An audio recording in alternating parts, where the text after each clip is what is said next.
তোমার নফস এবং মনের বৃদ্ধাচারণ করে ইসবাকুল উযু, পরিপূর্ণভাবে ওযু করো। আল্লাহ তোমার এই ওযুর দ্বারা তোমার গুনাহকে মাফ করে দেবেন।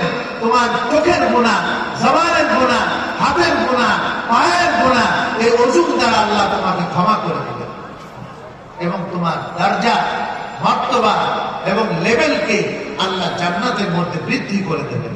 ইসবাকুল উযুয়ে একজন সাহাবী উঠে পড়লেন, ওনার গোড়ালি চকচক করতেছে, স্পষ্ট দেখা যাচ্ছে পানি পৌঁছে নাই।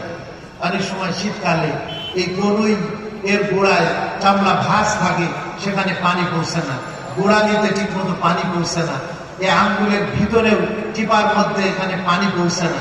নবীজি বলেন ইসবাকুল উযু, ওযুকে পরিপূর্ণভাবে সুন্দর মতো করো আলাল মাকারিহি, বিশেষ করে যখন ওযু করতে মনে চায়।